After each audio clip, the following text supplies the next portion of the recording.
चलिए स्टूडेंट सभी को नमस्ते और गुड मॉर्निंग। आज हम अध्याय 1 रासायनिक अभिक्रियाएं एवं समीकरण पर चर्चा करेंगे और हम जानेंगे इसमें पाठ 1 यानी अध्याय 1 कक्षा 10 की NCERT बुक के नोटिस हम लोग पढ़ेंगे और ये आपको हम PDF के द्वारा अपने टेलीग्राम चैनल, जिसको हम नीचे कमेंट बॉक्स में पिन कर देंगे, आप लोग देख लेंगे। वहाँ से टेलीग्राम चैनल हम आपको अगले क्लास में बता देंगे। टेलीग्राम का चैनल या हम यूट्यूब के इसी डिस्क्रिप्शन में लिंक दे देंगे टेलीग्राम ज्वाइन करने का। और थोड़ा आज प्रोग्राम है, इसलिए आवाज़ थोड़ी बहुत आ रही होगी आप लोगों को पड़ोस में। तो आप लोग, आपकी तैयारी कैसी चल रही है बताइएगा। और हम रासायनिक अभिक्रिया एवं समीकरण इनको जानेंगे, जो कक्षा 10 की NCERT बुक से लिया गया है। और हम लोग रिवाइज कर लेते हैं, जो आपके एग्ज़ाम आने ही वाले हैं। अभी जो 2024 के जो एग्ज़ाम हैं, बच्चों ने बताया कि 22 फरवरी से कक्षा 10 के जो एग्ज़ाम हैं वो स्टार्टेड हो रहे हैं, यानी शुरुआत हो रहे हैं। तो आप लोग बिल्कुल तैयार रहिएगा एग्ज़ाम देने के लिए। तो हमारी ये सीरीज चल रही है कि हम रिवाइज करवा दें बच्चों को, जिससे उनका जो भी है वो याद आ जाए और अच्छे से पेपर हो सके। इसलिए आप लोग घबराइएगा नहीं, बस रिवाइज करते हुए चलिएगा, क्योंकि रिवाइज नहीं करेंगे तो बहुत सारी चीज़ें आप लोग भूल ही जाएंगे। तो हम ज़्यादा बातें नहीं करते हैं, क्योंकि कुछ चीज़ें बताना ज़रूरी था, इसलिए बता दी हम सीधे टॉपिक पर चलते हैं। चलिए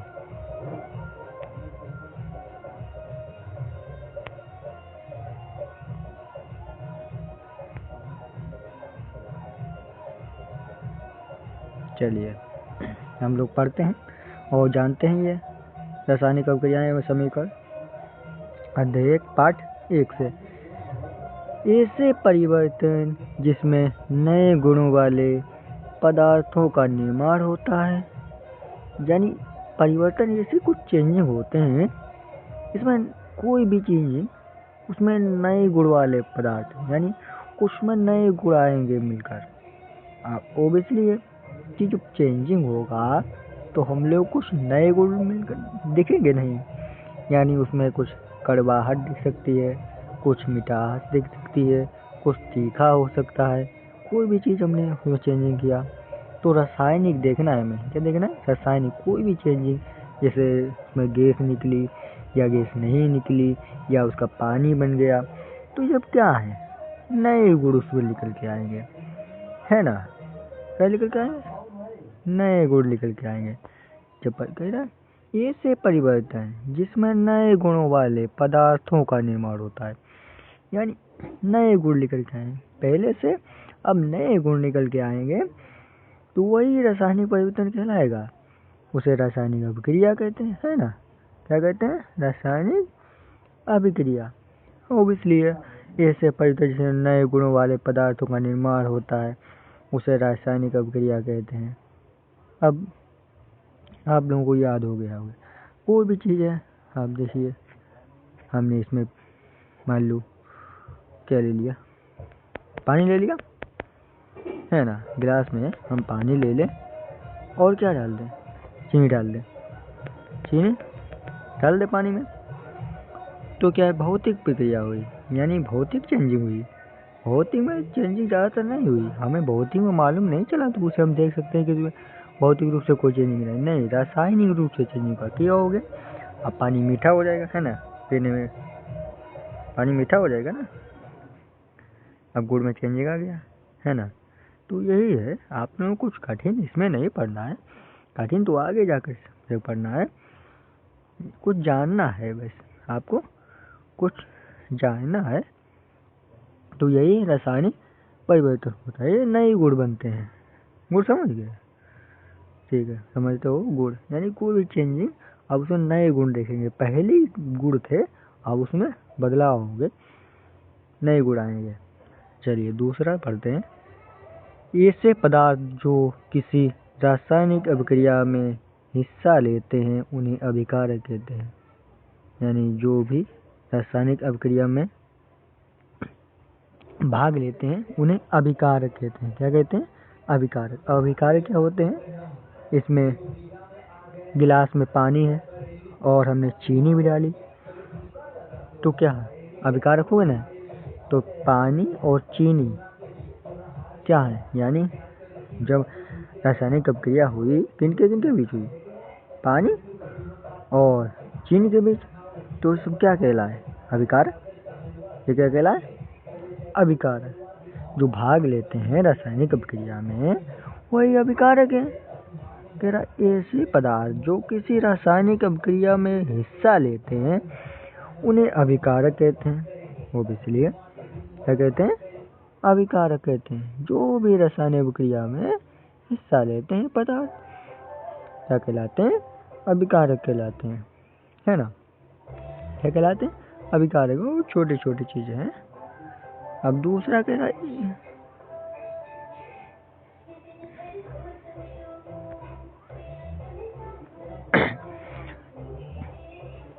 ऐसे पदार्थ जिनका निर्माण रासायनिक अभिक्रिया में होता है उन्हें उत्पाद। यानी आपको वो समझ गया है क्या? नहीं, यानी अभिकारक समझ गया क्या? यानी जो भी रासायनिक अभिक्रिया में भाग लेता है, जैसे इसमें तो हमने उदाहरण लिया चीनी और पानी का, तो चीनी और पानी क्या है? अभिकारक है। ऐसे आपको खाना बनाना है तो आप रासायनिक अभिक्रिया कुछ करेंगे ना, वहाँ पर आप रासायनिक अभिक्रिया करेंगे और भौतिक अभिक्रिया भी करेंगे। मतलब हम ज़्यादातर किस पर प्रेफर दे रहे हैं अभी? रासायनिक अभिक्रिया में। तो कोई भी चीज़ आप लेते हैं तो उसमें क्या क्या लिया आपने, वो सब क्या होंगे? रासायनिक अभिक्रिया, यानी अभिकारक होंगे, भाग लेने वाले अभिकारक जो भी उसमें भाग लेंगे। जैसे आपको शरबत घोलना है तो उसमें आप पानी लेंगे, फिर चीनी डालेंगे, फिर आप कुछ नींबू भी डाल सकते हैं, है ना। तो ये क्या हो जाएंगे? अभिकारक हो जाएंगे, है? क्या हो जाएंगे? अभिकारक। अब दूसरा हम लोग पढ़ लेते हैं, समझ रहे हैं ना। अभिकारक यानी जो भी रासायनिक अभिक्रिया में भाग लेते हैं वो इसलिए अभिकारक कहलाते हैं। चलिए समझ गए होंगे आप लोग। हम लोग तीसरा पढ़ लेते हैं। ऐसे पदार्थ जिनका निर्माण रासायनिक अभिक्रिया में होता है उन्हें उत्पाद कहते हैं। यानी ऐसे पदार्थ जिनका निर्माण रासायनिक अभिक्रिया में होता है उन्हें उत्पाद कहते हैं। चलिए उत्पाद क्या है? अब हमने जो अभिकारक लिए उसमें जो निकल के आया मुख्य रूप से जो निकल के आया वो उत्पाद हुआ। यानी हमारा जो शरबत है अब वो मिल गया, शरबत जो हमारा है वो क्या है? उत्पाद ही है ना। वो क्या है? उत्पाद। यानी जो शरबत हमारा है वो उत्पाद। क्या हुआ? उत्पाद। चलिए समझ गए, बहुत सिंपल सा है। अब जो निकल के आया क्या है? उत्पाद है ना, उसी को उत्पाद कहेंगे। चलिए समझ गए होंगे, आगे चलते हैं।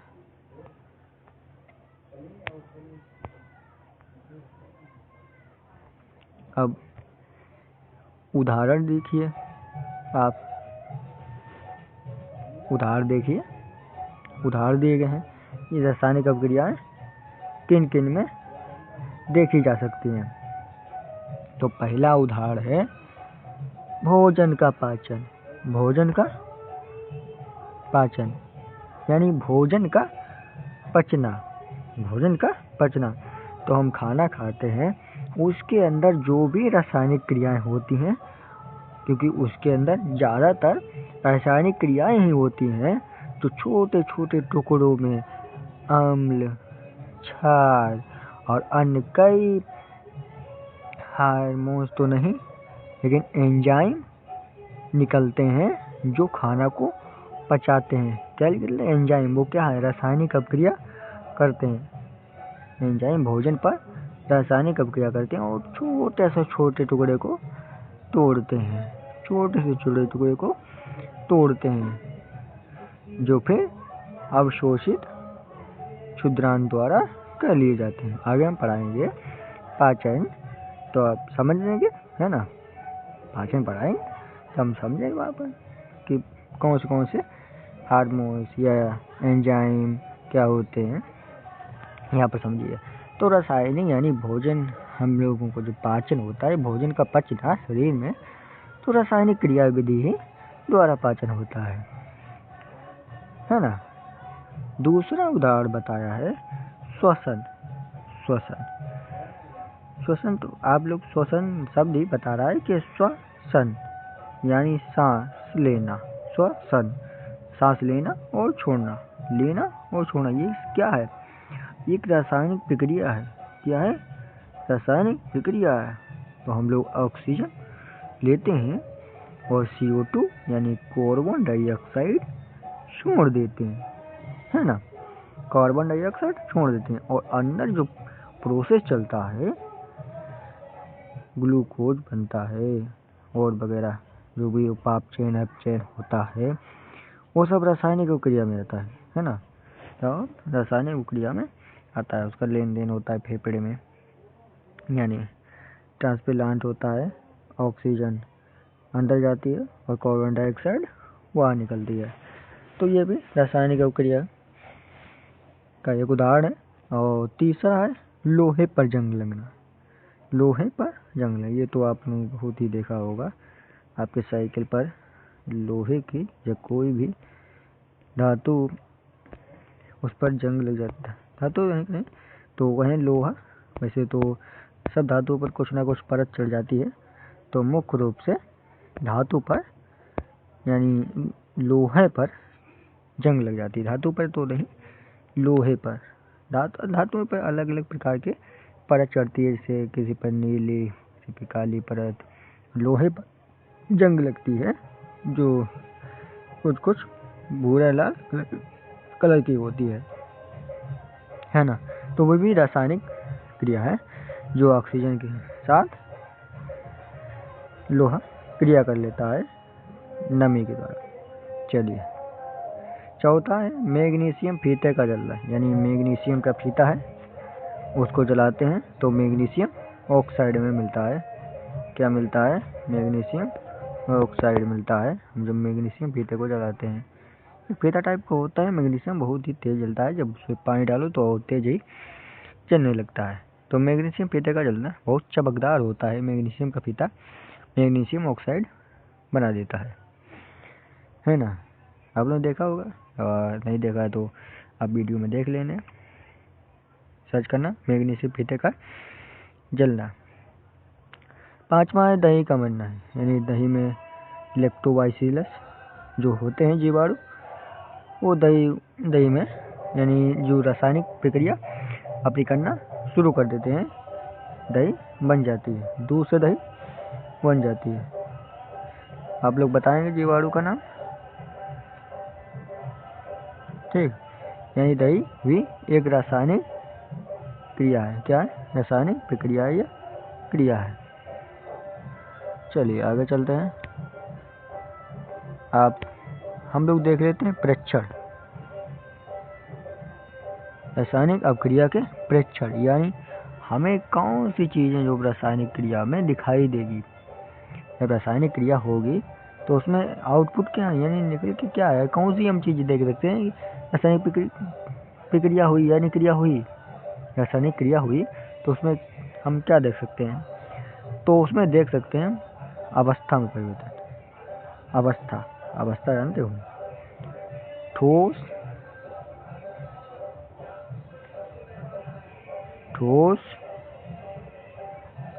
द्रव, ठोस, द्रव और गैस।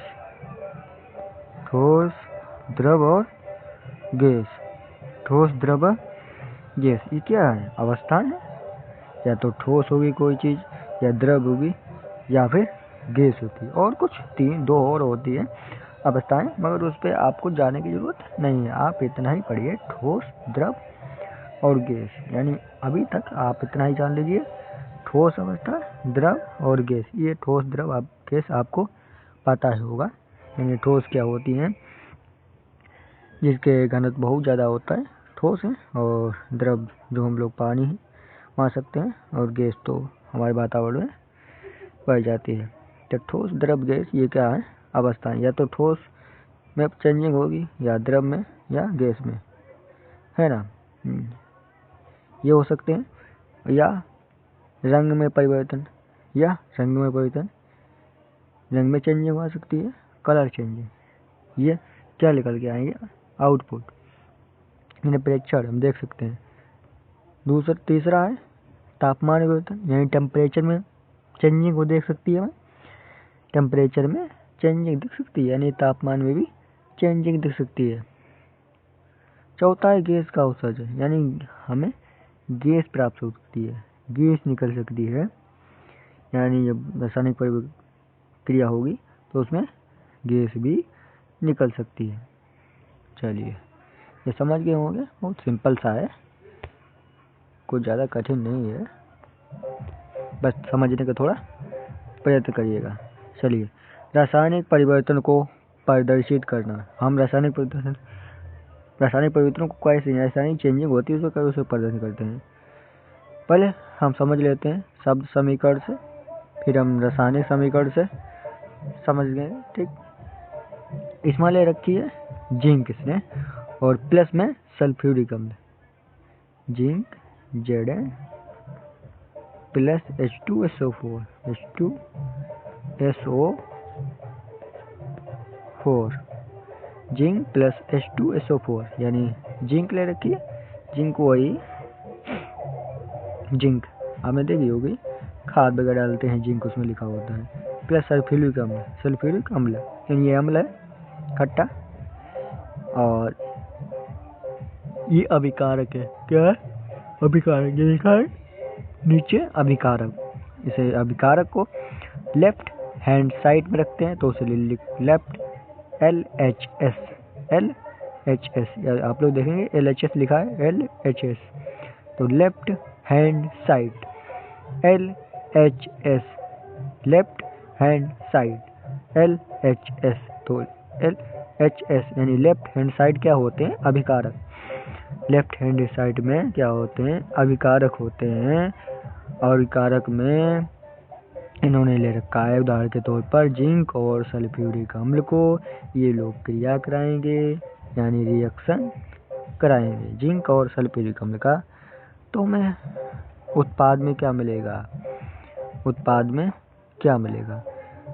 में हमें क्या मिलेगा, जिंक सल्फेट, यानी जिंक और सल्फ्यूरिक अम्ल के साथ अब क्रिया होगी तो बनेगा zinc sulphate plus hydrogen gas भी मिलेगी हमें। क्या मिलेगी, हाइड्रोजन गैस। जिंक सल्फेट बनेगा प्लस हाइड्रोजन गैस निकलेगी। किस तरफ से, RHS में, यानी उत्पाद जो बनकर आएगा उसमें जिंक सल्फेट, इसमें हाइड्रोजन गैस भी निकलेगी, इसको हम लोग कहेंगे RHS, यानी राइट हैंड साइट। ये कौन सा साइट है, LHS, लेफ्ट हैंड साइट। तो लेफ्ट हैंड साइड में हम लोग अभिकारक रखते हैं, और राइट हैंड साइड में उत्पाद रखते हैं। तो LHS RHS, अभिकारक बराबर उत्पाद, है ना। बराबर तो नहीं लगाते हैं, लेकिन हम लोग एरो लंबा खींच देते हैं, है ना, एरो लंबा खींच देते हैं, है ना। अब यही रासायनिक समीकरण लिख देते हैं। ये शब्द समीकरण यानी शब्दों से हम लोग समझे, आप रसायन समझ लेते हैं। तो जिंक लिख रखा है इन्होंने, और H2SO4 सल्फ्यूरिक अम्ल का सूत्र है, और जिंक तो है ही, जिंक क्या है, एक तत्व है। तो जिंक सल्फेट बना, ZnSO4 plus H2, hydrogen gas निकली, इसमें भी LHS, इसमें भी RHS, तो left hand side, right hand side, अभिकारक, उत्पाद, है ना, अभिकारक और उत्पाद। चलिए आप लोग समझ गए होंगे, बहुत सारा हम लोग आज समझे रासायनिक विज्ञान में, और अब आगे का इसी का चैप्टर कल समझाएंगे, जो आप लोग जल्दी जल्दी रिवाइज कर लें और आपको पेपर हो जाएगा। हम बायोलॉजी का अलग से वीडियो डाल देंगे और केमिस्ट्री अलग चलेगा और फिजिक्स को अलग रिवाइज कराएंगे हम लोग जल्दी जल्दी, क्योंकि 22 फरवरी 2024 से आपके एग्ज़ाम होने वाले हैं, है ना। तो रिवाइज करना ज़रूरी है, नहीं तो आप लोग भूल जाएंगे। जल्दी जल्दी जो भी समय है हम इसमें लगा दीजिएगा, आप समय लगा दें फटाफट। चलिए सभी का नमस्कार और पेपर आपको अच्छा जाए, हम यही आपके प्रभु से दया करते हैं, आप लोग मेहनत करें। Thank you.